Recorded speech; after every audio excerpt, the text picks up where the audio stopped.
Olá, sejam bem-vindos ao programa Marca Paraná. Nenhum produto agrícola brasileiro invadiu tão rapidamente os mercados do mundo inteiro quanto a soja. É o nosso produto mais lucrativo no agronegócio. O Paraná é o segundo maior produtor do país, atrás apenas do Mato Grosso. Mas isso só acontece porque o Mato Grosso tem uma extensão territorial 2,5 vezes maior que o nosso estado. E vale destacar, a produtividade da soja paranaense é disparada a maior do país e uma das maiores do mundo. Quem conta tudo sobre a soja no Paraná é o jornalista Paulo Galvez.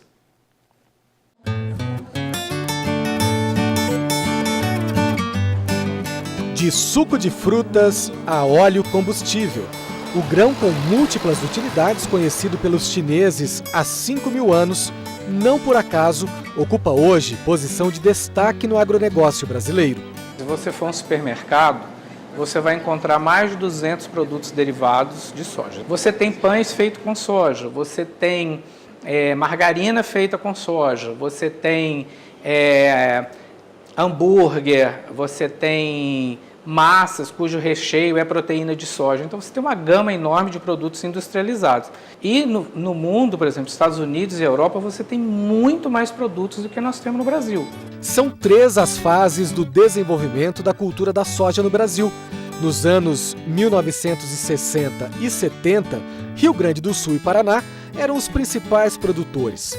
Nas décadas de 80 e 90, em grande parte por iniciativa de produtores paranaenses, as lavouras chegaram ao Centro-Oeste e hoje já ocupam Norte e Nordeste. Pela primeira vez, o Brasil deve ultrapassar os Estados Unidos e se tornar o maior produtor mundial do grão. A estimativa é de que a safra 2013-2014 fique entre 87 e 89 milhões de toneladas. Nós esperamos passar de 27,7 milhões de hectares para 29. E com isso ultrapassar os Estados Unidos, que estão colhendo 85, e a nossa expectativa é de colher 87. Nos últimos 40 anos, a produção de soja no Brasil cresceu cerca de 50 vezes, enquanto a área plantada foi ampliada em apenas 18 vezes. O aumento da produtividade é resultado de novas técnicas de plantio e muita pesquisa científica. Na terra pronta para o plantio, o agricultor Onivaldo Dante relembra 40 anos de cultivo de soja. Para chegar aos 4.200 quilos por hectare, foi um longo caminho.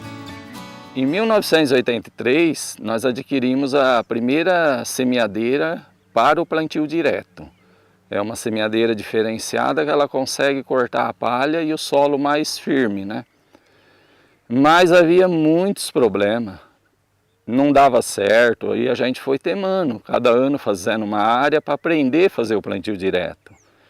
E com o passar do tempo as máquinas foram melhorando, aí com a aquisição da segunda máquina já conseguimos fazer plantio direto em toda a área. Isso já foi em 93, levou 10 anos para começar a desenvolver. Em 93 para frente, daí só foi plantio direto. A soja é responsável por mudanças profundas na atividade agrícola brasileira. Foi ela, também com participação do trigo, a grande responsável pelo surgimento da agricultura empresarial e pela acelerada mecanização do campo, o que beneficiou outras culturas. Também contribuiu com a profissionalização do comércio internacional brasileiro. 1 em cada 4 dólares exportados pelo agronegócio vem da soja. No Paraná, o segundo produtor nacional, atrás de Mato Grosso, são 4,5 milhões de hectares. A soja paranaense e também de outros estados passa pelo porto de Paranaguá, antes de seguir para abastecer o mercado internacional. Somando os grãos, o farelo e o óleo, a soja representa 1/3 das mercadorias exportadas pelo porto. Hoje se planta soja do Iapoque ao Chuí com a mesma eficiência, a mesma produtividade, e isso chamou a atenção do mundo sobre o potencial do Brasil, que é um país tropical, mas tem produtividade no campo de país de primeiro mundo.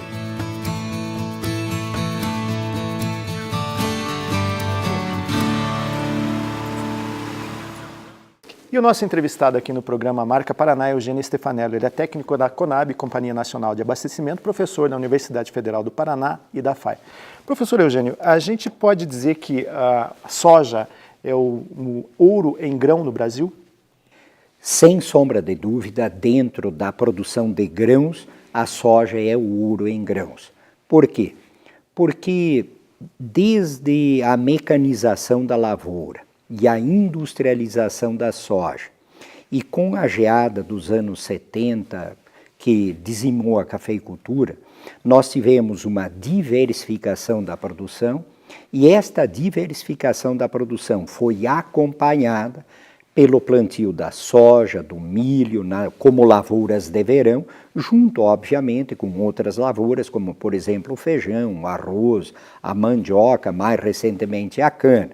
E no inverno, o plantio do trigo, junto com os demais cereais de inverno, como aveia, cevada, centeio.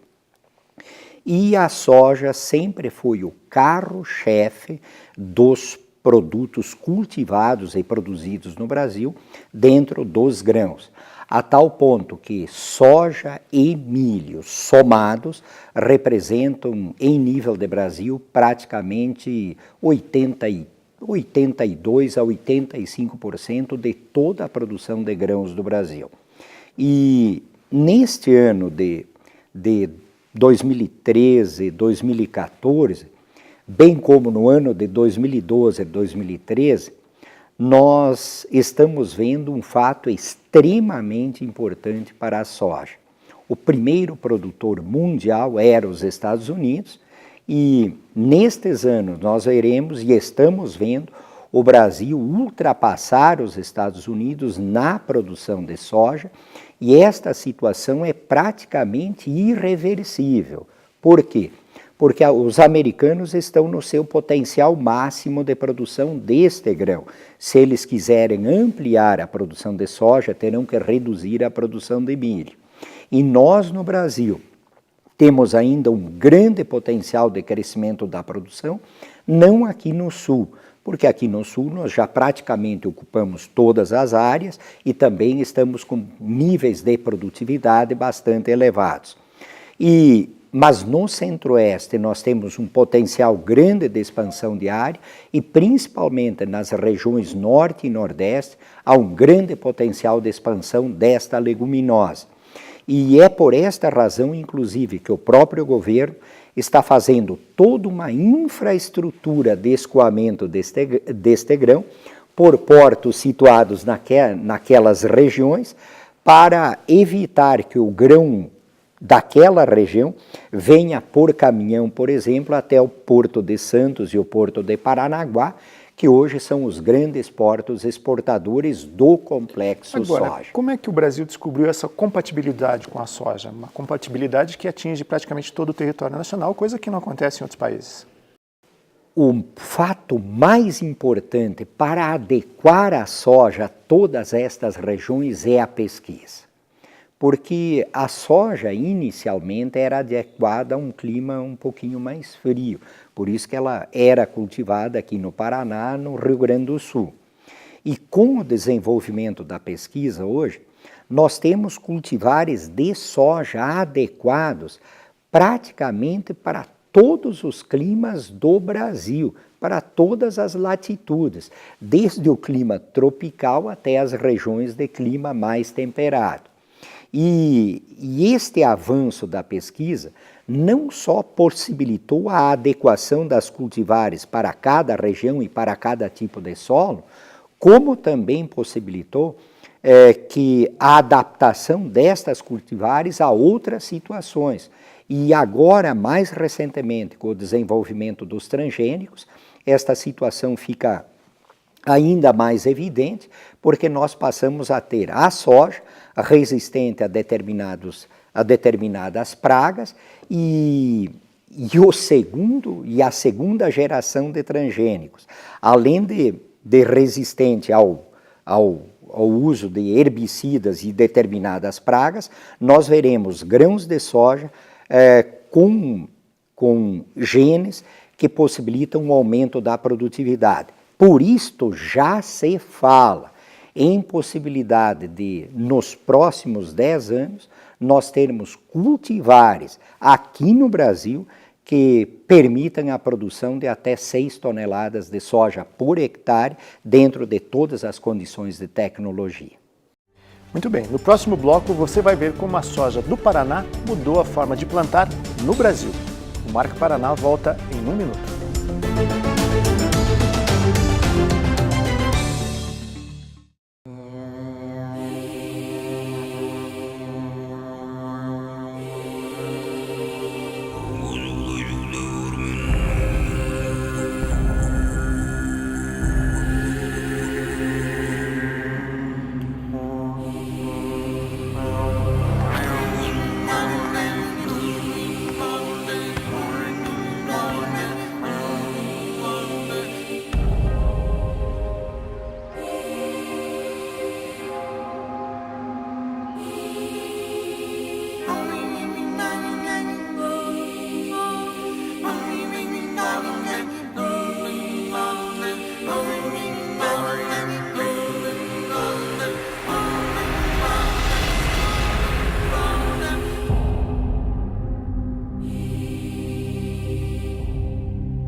As plantações de soja promoveram uma pequena revolução no campo e ajudaram a recuperar áreas degradadas pela erosão. Veja como foi. 5 de março de 1974, o tempo era instável. Apanhar um pouco de maçã e arrumar maquinários. Chegou a semeadeira de plantio direto. O dia permanece claro na memória e no caderninho do agricultor Cândido Emura, guardado desde a década de 1970. Pioneiro no sistema de plantio direto na palha, em Mauá da Serra, no norte central paranaense, o seu Cândido é, ao lado de outros produtores da região e dos Campos Gerais, um dos responsáveis pelo sistema que mudou a agricultura em todo o Brasil. Um começo difícil e também não esquecido. Foi difícil por causa de não tinha herbicida adequada e maquinários, né? Isso que foi o problema, né? Mas a gente gosta que quando começa uma coisa, a gente quer terminar, ver se dá certo ou não, tem que continuar, né? Isso que deu certo ainda, graças a Deus ainda. Perto dali, no município de Rolândia, vive o homem que trouxe o plantio direto ao Brasil, depois de uma peregrinação por países da Europa e Estados Unidos. Herbert Bartz, doutor honoris causa no assunto pela Universidade Estadual de Londrina, lembra como hoje a noite em que viu a chuva levar a lavoura e provocar erosão. Foi o motivo para a busca de alternativas. Ficou na minha consciência a absoluta necessidade de desenvolver um sistema que garante que uma chuva dessas não arrasa o solo, né? Foi para os Estados Unidos e tinha interesse lá de um agricultor, um extensionista em Lexington. Eles estavam fazendo plantio direto lá na região de Kentucky. Minha ideia era, com uma máquina importada, fazer experiências e começar a aprender o sistema. Chegou a Caixa de Santos com as plantadeiras, montamos a máquina e 14 dias depois, como aquele que tinha ouvido e visto, começamos a plantar. A plantadeira Alice Chalmers encontra-se hoje no Museu do Plantio Direto em Mauá da Serra. Iniciativa dos agricultores, o museu reúne os primeiros equipamentos usados na região. Alguns adaptados do plantio convencional, até que modelos próprios fossem desenvolvidos pela indústria nacional. O pessoal achou interessante nós deixarmos guardado essa história que foi feita aqui no Mauá da Serra. Foi preciso de muita perseverança e muita coragem de agricultores para que conseguisse vencer essa falta de tecnologia, de maquinário, de herbicida, para conseguirmos sobreviver na área que era cultivo de soja. Preservar a memória para garantir o futuro.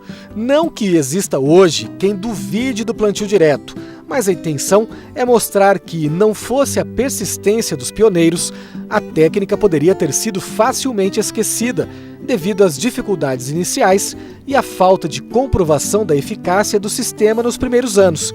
Na Embrapa Soja, em Londrina, há 30 anos, os técnicos estudam os dois tipos de plantio: Hoje, o direto produz o dobro em comparação com o convencional. O primeiro benefício do sistema plantio direto, e que é o mais importante, é a redução das perdas de água e solo por erosão hídrica. Você tem no médio e longo prazo um aumento da produtividade de todas as culturas envolvidas no sistema de produção. Para vocês terem uma ideia, a produção de soja fica em torno de 3.600 quilos na área em plantio direto e 1.800 na área em preparo convencional. Sustentabilidade. Esse é um conceito diretamente ligado ao plantio direto. A palha protege o solo da seca e da erosão. Os rios recebem menos terra levada pela chuva. A rotatividade de culturas deixa o solo mais rico e a produtividade aumenta. Harmonia entre homem e natureza. Esse processo de nós usar a própria natureza, de selecionar sistemas que autorregulam, é o grande mérito do plantio direto. É inegável que o sistema trouxe consigo o conceito da sustentabilidade, que cada ano que nós fazemos plantio direto, o solo fica enriquecido.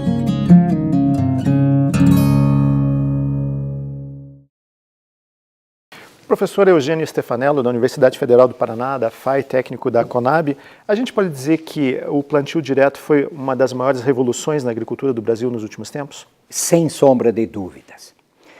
Inclusive, eu vivi esta época aqui no Paraná, em que a cada chuva forte o produtor não perdia a escritura da terra, mas perdia a terra. E em função disso foi desenvolvido todo um programa de conservação dos solos na forma de microbacias. Mas o programa de conservação dos solos só atingiu os seus resultados efetivos com o desenvolvimento do plantio direto. E tanto o programa de conservação dos solos em microbacias como o plantio direto foram técnicas desenvolvidas aqui no Paraná e que hoje se estendem por todo o Brasil.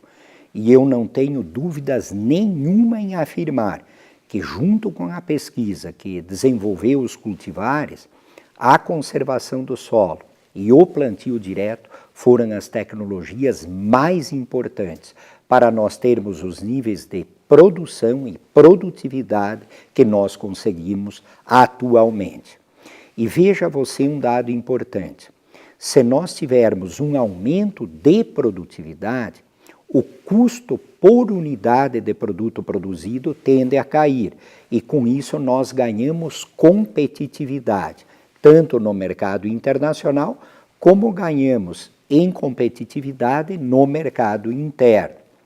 E esta situação possibilitou a expansão muito rápida dessas lavouras. Obviamente que a mecanização, o desenvolvimento da mecanização também é outro tripé importante que lastreiam este desenvolvimento não só da soja, mas digamos assim das lavouras de grãos como o milho também, que usam esta tecnologia. E hoje não se concebe uma lavoura tecnologicamente desenvolvida que não usem estas tecnologias rotineiramente.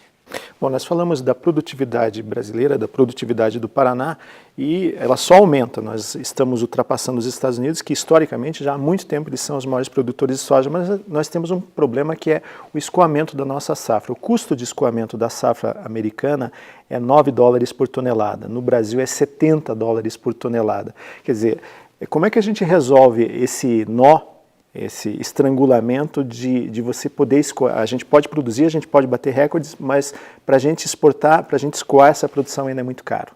Eu não tenho dúvidas nenhuma também em afirmar que hoje os maiores problemas do agronegócio não estão das porteiras para dentro, mas sim das porteiras para fora.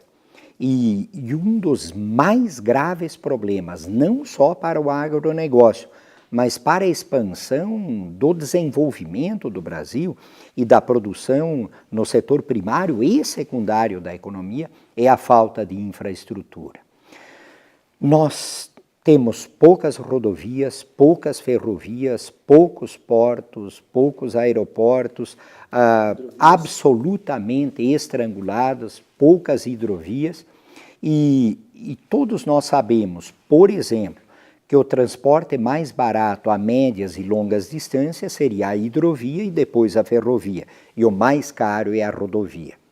E aqui no Brasil, 60% das cargas, de uma forma em geral, são transportadas por rodovias, apesar das grandes distâncias.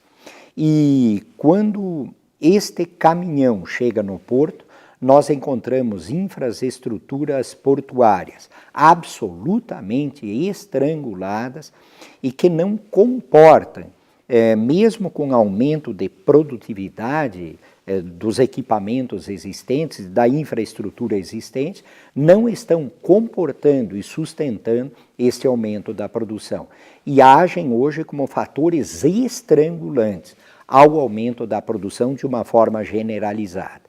Razão pela qual o governo efetivamente, junto com a iniciativa privada, tem que promover de forma mais urgente possível uma mudança radical no setor de infraestrutura, aumentando os investimentos. Para dar uma ideia do que isso significa, o Brasil hoje investe, o setor público e o setor privado, entre 18% a 19,5% do PIB. A China investe entre 45% a 48% do PIB. Os tigres asiáticos investem mais de 30% do PIB, chegando a 36% do PIB. E é por esta razão que estes países têm um crescimento e um desenvolvimento muito mais acelerado e muito mais rápido que o Brasil. Portanto, de fato, a infraestrutura é um dos gravíssimos pontos de estrangulamento ao aumento da nossa produção. Muito bem, no próximo bloco você vai ver que a pesquisa está ajudando o Paraná a quebrar recordes de produtividade da soja. Marca Paraná volta em instantes.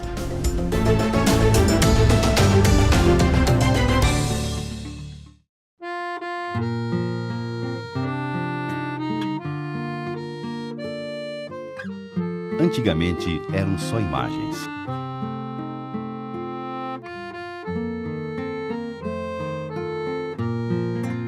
De campos distantes, de mata virgem. Hoje ganha fama pelo trabalho e pela cultura. Que nosso povo se inspire e ame.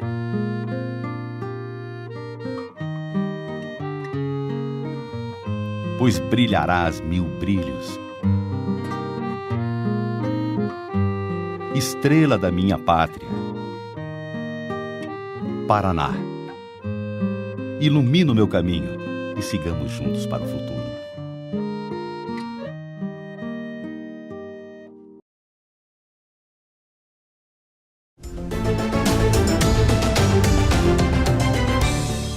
Os recordes de produtividade que o Paraná vem alcançando ano após ano começam longe do campo. Eles nascem nos laboratórios da Embrapa, empresa brasileira de pesquisa agropecuária.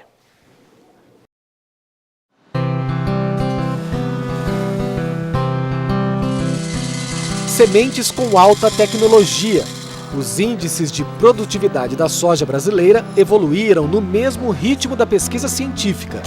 Um dos avanços mais significativos foi a técnica de fixação biológica do nitrogênio. Inoculando bactérias diretamente nas sementes, a fixação biológica dispensa a aplicação de fertilizantes nitrogenados na lavoura.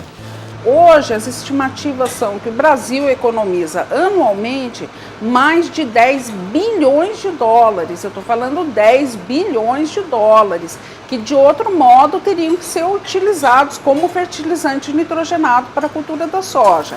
A gente tem um trabalho intensivo de identificar aquelas bactérias com grande capacidade de fixação de nitrogênio, ainda resistentes aos estresses que a gente encontra aqui no Brasil, como temperaturas elevadas, estresse hídrico. Então, nós até nos próximos 2 anos, a gente deve mais uma vez lançar mais 2 bactérias que são muito boas, e com isso a gente consegue ter rendimentos de mais de 6 mil quilos por hectare, sem nenhuma necessidade de colocar fertilizante fertilizante nitrogenado.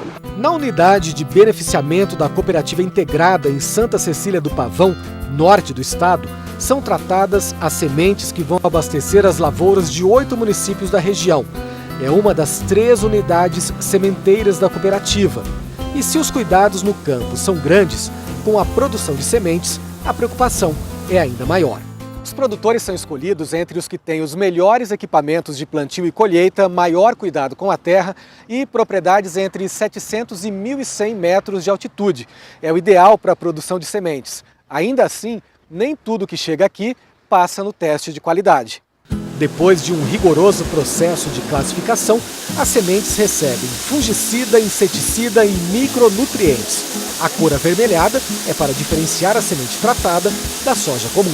Então, hoje a semente era o principal insumo da agricultura, está tudo embutido nas ARR, nas intactas, né? E cada vez mais vai ser tudo na semente. Em vez de o produtor tratar na propriedade, ele vai tratar, já vai receber semente tratada, né? Que isso vai diminuir risco de intoxicação na propriedade, né? Questão de embalagem, e ele vai pegar a semente tratada e só abrir o saco e plantar na propriedade. Produzir sementes é o trabalho da família Amano, em Cambé, região metropolitana de Londrina. Os 85 hectares da propriedade vão produzir 200 toneladas de sementes, suficientes para semear outros 3.300 hectares. Estão abrindo novas fronteiras para a soja, então a procura de semente de soja é muito grande. Normalmente os produtores de semente produzem uma cota, para no meu caso que é cooperativa, e sempre sobra um pouco, né? É comercializado uma quantidade, mas sempre sobra um pouco. Esse ano eu acredito que é perigoso até faltar, por causa que a demanda é muito grande.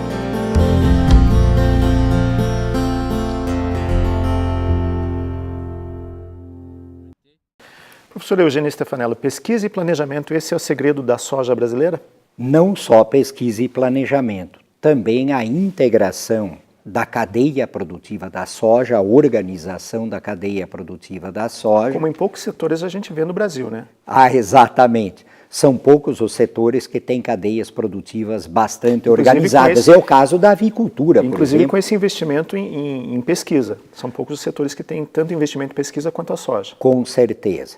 E não apenas a Embrapa investe também muito em pesquisa em soja, os institutos estaduais de pesquisa, como o IAPAR, aqui no Paraná, e agora, mais recentemente, grandes empresas do agronegócio entraram no desenvolvimento de sementes, principalmente com o advento das sementes transgênicas.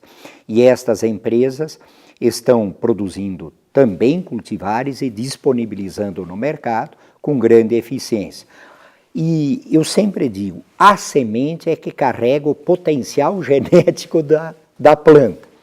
As práticas agropecuárias e os outros insumos permitem o desenvolvimento deste potencial genético em termos de produção e do resultado final de produção da lavoura.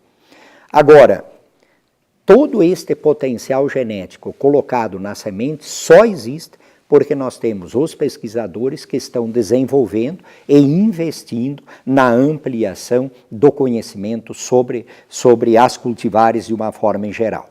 E no caso específico do nitrogênio, por exemplo, que foi colocado aqui, para dar uma ideia do que isto representa, neste ano o Brasil deve consumir 30 milhões e 500 mil toneladas de fertilizantes. E nós somos o único grande player produtor de grãos do mundo que não temos autossuficiência na produção de fertilizantes. A maior parte do fertilizante consumido no Brasil é importado. E o fertilizante nitrogenado é bastante caro. E o fertilizante, os agrotóxicos e as sementes respondem pela enorme parcela e pela maior parcela do custo variável de produção de qualquer produto da lavoura. Então você vê como é importante, por exemplo, e como foi importante o desenvolvimento desta pesquisa que possibilitou a absorção pela soja do nitrogênio existente no ar, dispensando o uso de um componente do fertilizante, que é o nitrogênio, e que é bastante caro por ser decorrente, por ser proveniente do petróleo. Muito bem, Eugênio Stefanello, técnico da Conab e professor da Universidade Federal do Paraná e da FAI, muito obrigado pela sua presença no Marca Paraná. Até uma próxima oportunidade. Até uma próxima. E o programa Marca Paraná de hoje fica por aqui. Se você tem críticas, comentários, sugestões, é só escrever para a nossa página no Facebook. O endereço aparece aí na sua tela. Muito obrigado pela audiência, pela companhia e até a nossa próxima edição. Até lá.